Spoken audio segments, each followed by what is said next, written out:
Poštovani gledatelji, srdačan pozdrav iz Ugostiteljsko-turističke škole iz Osijeka. Vi pratite podcast emisiju Budi virtuoz. Ja sam Saša Urenjek, vodim vas kroz ovaj serijal, a naš današnji gost je jedan virtuoz, u ovom slučaju kuharstva, poznati hrvatski kuhar Melchior Bašić. Melchior, pozdrav. Poštovanje, pozdrav i pozdrav svima.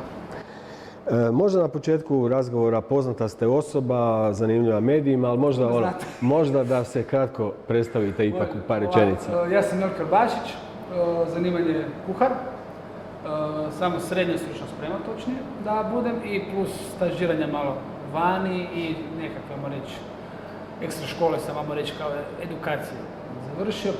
Sad sam već prošao preko 100 kuhinja, vidjeli ste me na emisiji Masterchef, tamo ste me možda, od tamo sam možda poznat, to je to, bavim se konzultingom trenutačno.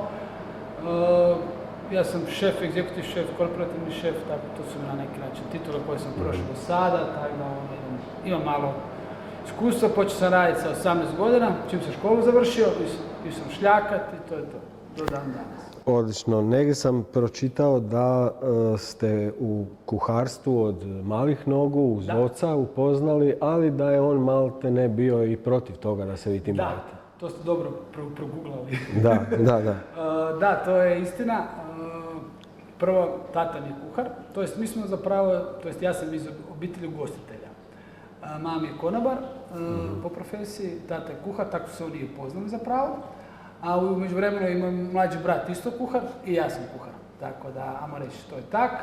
Da, u početku kad sam rekao roditeljima da bi ja to jest prvo je bilo svašta, ja sam htio za kuhara, prvo su me oni nagovarali da ne idem.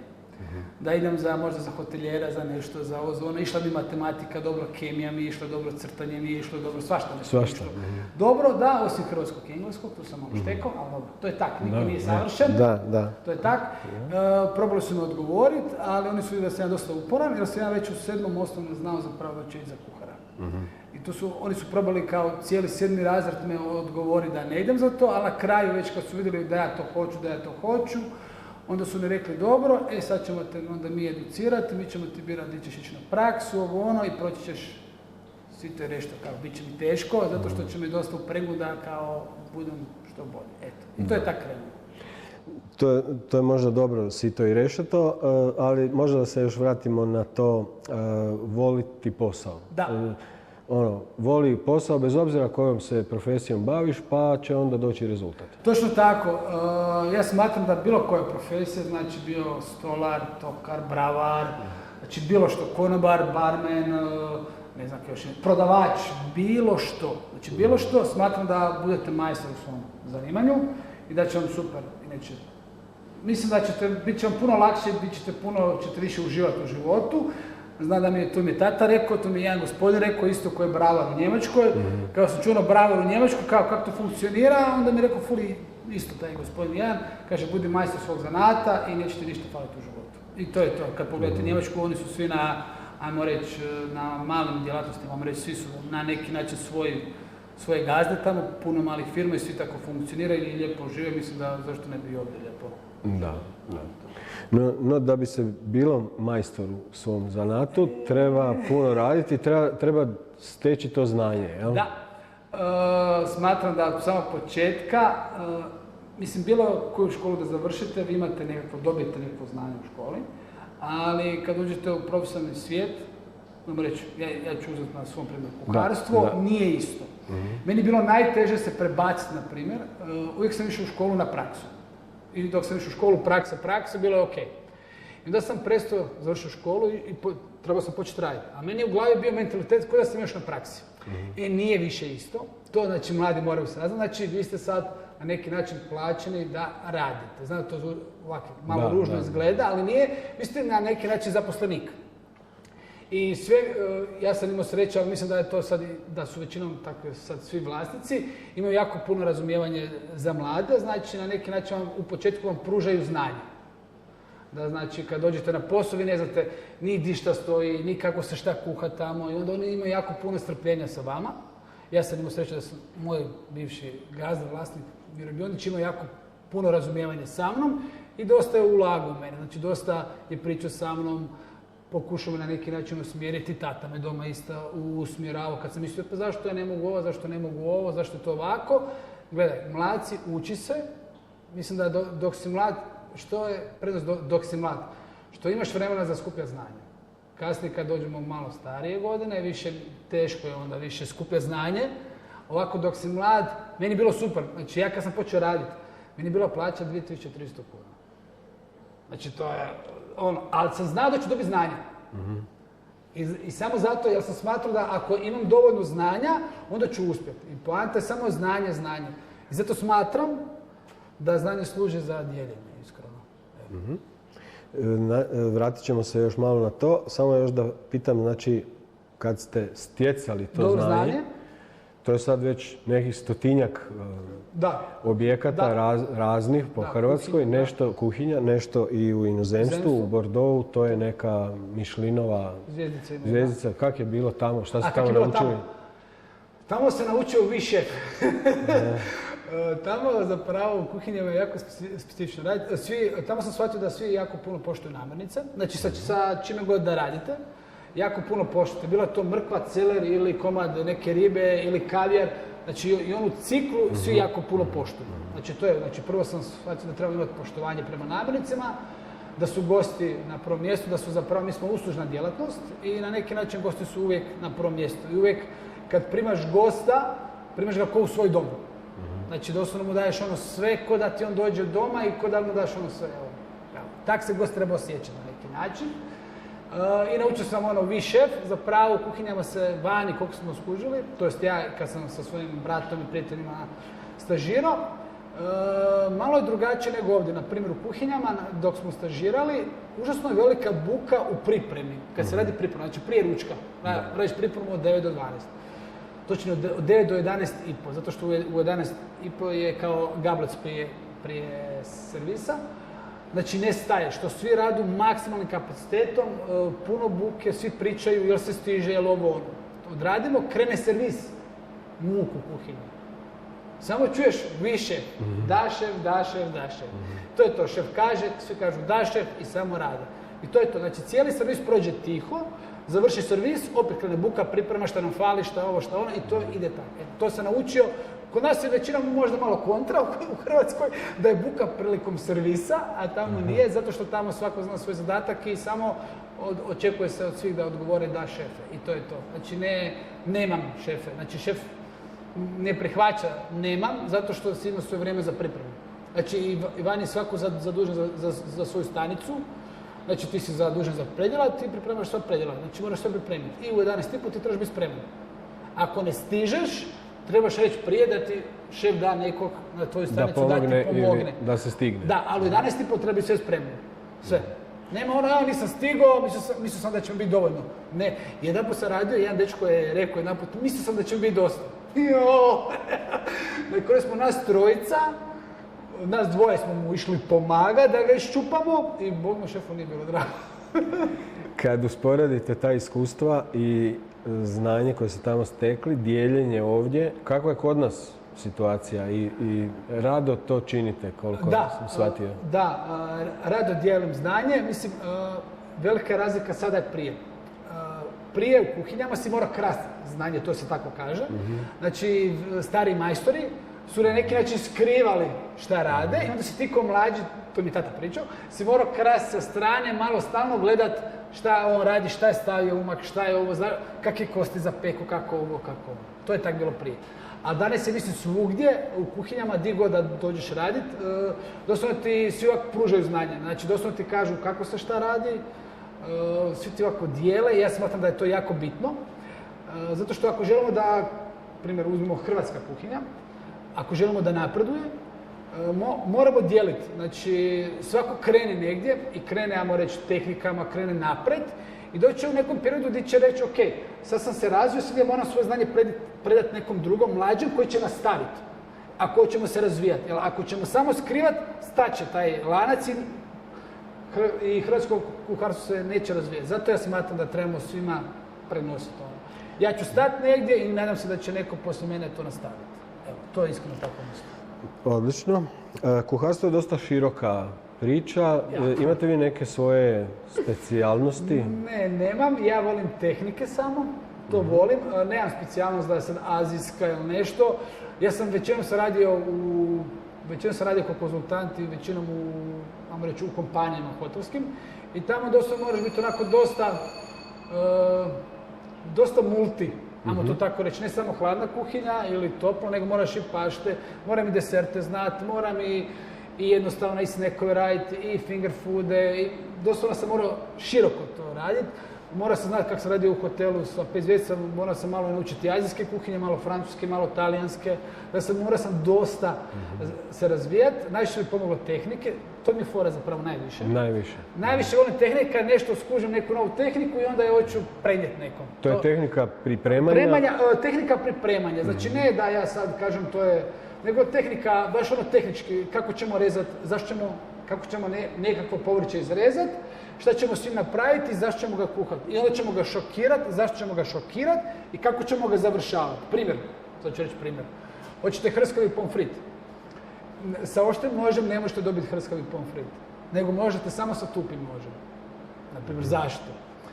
Zato što kad nož reže oštar, on ostavlja glatku površinu, koju kad frigate ne može postati hrapav. A kad režete sa tupim nožem koji trga krumpir, koji na neki način krumpir puca, kad ga stavite u vodu, on će vas sitna vlaka naokolo i onda kad ga frigate, onda može postati hrskav. Naprimjer. Zašto svi kažemo doma da je bakin krumpir najbolji? Zato što je baka uzela mali nožić i trgala ga. Ona ga je rezala i trgala. Baka nije imala oštar nož, ona je imala mali nožić. Onda ga je rezala, strgala, stavila u vodu, frigala i bakin krumpir uvijek bio najfiniji i najhrskaviji. Vjerujem da je puno tih malih tajni i caka majstora. Surađujete s ugostiteljskom školom Osijek. Da. Tu ćete raditi jednu radionicu. Točno tako. Radit ćemo radionicu bezglutenskih jela. Zato što smatram da ljudi koji imaju problema sa glutenom ili celijake mogu uživati u hrani. Samo trebamo drugačije se prema njima, ajmo reći, samo treba na neki način to brašno, taj gluten, pripaziti na proizvode koje uzimamo u kuhinju i samo ih onak sa strane staviti. I realno, oni mogu sve jesti. Realno, oni mogu sve jesti. Isto je sam mišljenja malo da su na neki način, desilo mi se par puta u mojoj profesiji, na to trebaju ljudi paziti malo. Možda u profesionalnim kuhinjama, ovo će sad malo ružno zvučati, u profesionalnim kuhinjama, kad nam neko kaže gluten, free, znaju se kuhari malo naljutiti. Zašto? Ću objasniti zašto. Nije da kuhari ne vole to kuhati. Oni vole, nego meni se, na primjer, par puta desilo, cijeli meni napravim gluten free i onda pošaljem petit four na kraju kao slatke zalogaje i od jedan slatke zaloga je fritula. I kažemo gostu, ovo nije za za vas su ovi gluten free. A on kaže, ali ja volim fritulu i uzme fritulu i pojede. Onak, cijeli meni napravim za tebe i onda na kraju ti uzmeš gluten. Znači tu malo onako ljudi neki iskorištavaju to, neki gosti, a ne bi trebali, zato što ima neki ljudi kojima je stvarno to od životne opasnosti, gdje znači stvarno moraju paziti. Da, to je samo razlika. Eto, to se meni par puta desilo, onak, pa cijeli meni sam kaže, ma mogu, kao ja ga ne jedem samo. Onak, alo, nije isto, mogu si reći, ako dođe osoba koja je alergična na gluten, može stvarno nastradati. Ja nisam imao te, ajmo reći, svu sreću da mi nije nikod, što je jako bitno. Da ljudi znaju da iskuhavanje gluten ne može nestati, on i dalje ostaje. Naprimjer, ako ste sa nožem rezali brašno, nešto ste radili sa brašnom, i onda mislite, samo ću ga, dalje ću sad tim nožem izrezati to povrće i ubacit ću u umak i gluten će biti u tome. Ostane na nožu. Da, ostane znači, na nožu. bitno je dijeliti taj alat. Da, bitno jako, oprat, dezinficirat, to je ono jako bitno u profesionalnim kuhinjama. Pa kao i ono, svježe namirnice, meso. Da. Znači, bitno je doslovno to, i to je ono najbitnije, ajmo reći. I gluten free hrana može biti jako fina upravo. Jel se može prepoznati preferencija gosta? Kad uđe u restoran, jako teško. Jako teško. Kad bi rekao, iznenadi me. Pa mi kuhari Šta bi nam preporučili? Znači, ja uvijek, ne možete, znate zašto je teško? Možda će jednom gostu to biti izvrsno, date mu, znači vi možete istu večer dati, imate 2 stola, 2 ista meni možete dati van za njih, jednom će biti izvrsno, drugom će biti ok. 100 ljudi, 100 čudi. I to je jako teško.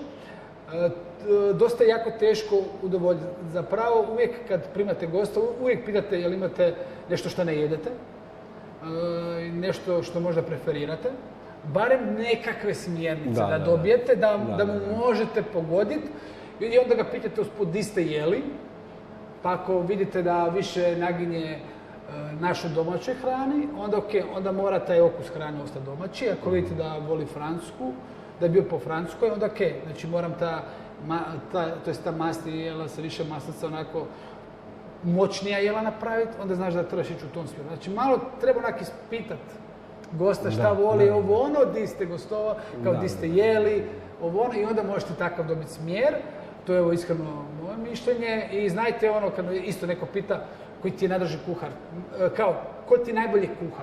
To je pitanje što kad neko pita, to je jako teško reći, zato što svaki kuhar drugačije kuha i ja smatram da svaki gost ima svog najdražeg kuhara. Znači bio on u fine diningu ili on bio na roštilu ili u fast foodu, svaki imao preferenciju drugačije i tako i kuhar.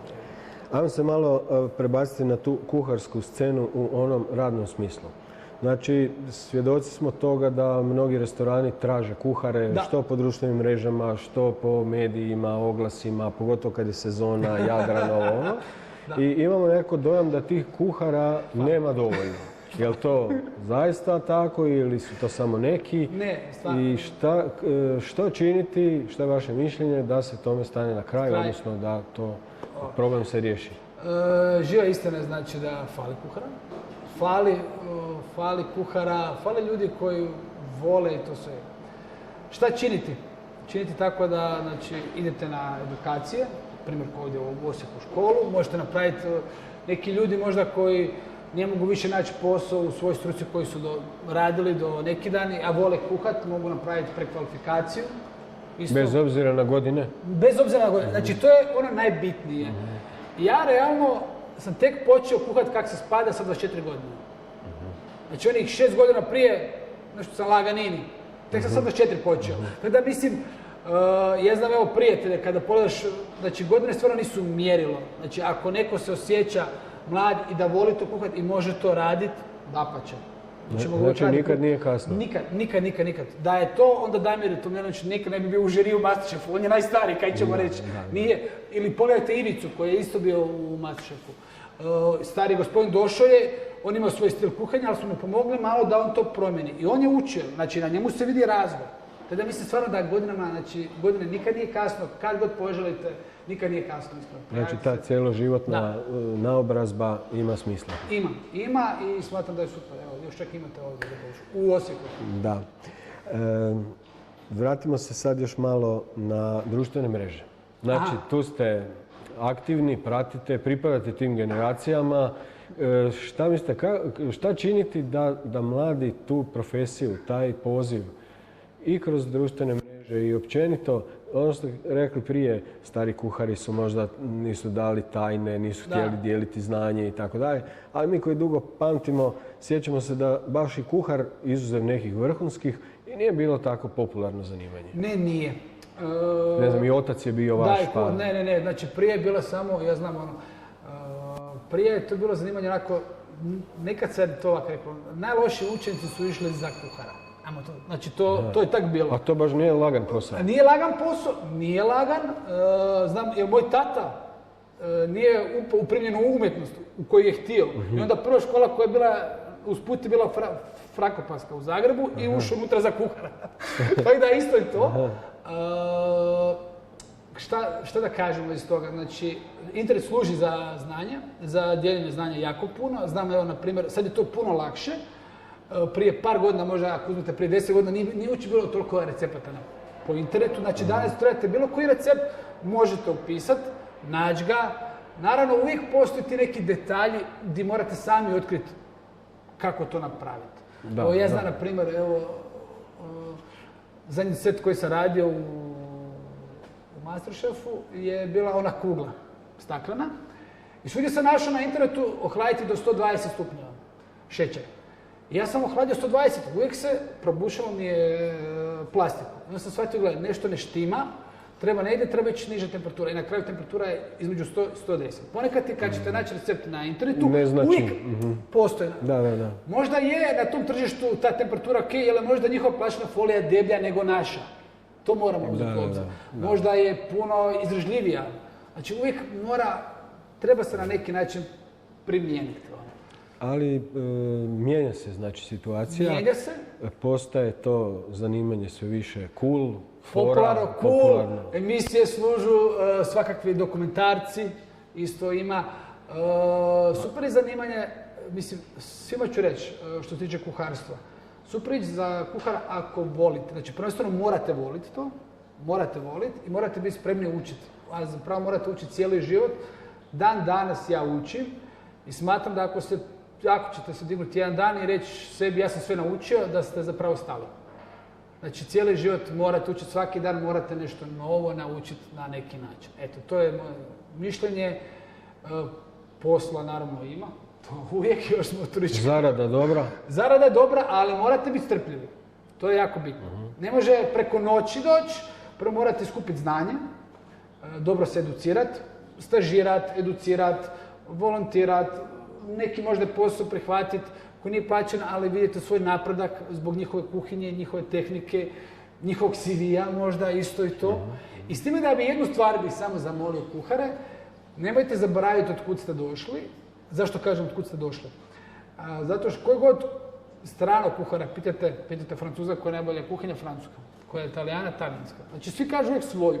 Tako i smatram i mi da trebamo shvatiti da je naša kuhinja najbolja, da prvo nju moramo naučiti, prvo nju usvojiti, barem te tehnike, najosnovnije, i onda ići prema dalje naprijed. Prema modernim, prema onako više kreativnim, malo funky stilovima i tako. Eto, ali temeljeno opet na nekoj tradiciji i namirnicama sa ovog kraja. Mislim, mi smo baš raznolika kuhinja od Dalmacije do kontinenta. Kad pogledate Slavoniju, Baranju, dođete Zagreb, tamo ima i Zagorje, Međimurje, pa dođete do Like, do Gorskog kotara, pa imate Dalmaciju, Istru, Južnu Dalmaciju, ima...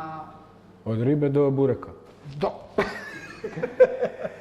Dobro, Melchior, hvala na razgovoru. Hvala. Možda još nešto za mlade. Nikada nije kasno, možete uvijek prekvalifikaciju napraviti, kuhara uvijek fali, nemojte zaboraviti da i mladi mogu se lijepo ovdje educirati. Cijeli život učite, to je jako bitno i super da vam je Ugostiteljska škola Osijek pružila tu šansu zapravo da učite. Uživajte. Hvala vam na pažnji. Nadam se da ste neke korisne savjete Melchiora ćete usvojiti. Melchior, hvala na gostovanju. Pozdrav, gledajte nas i dalje na stranicama projekta. Doviđenja. Ćao.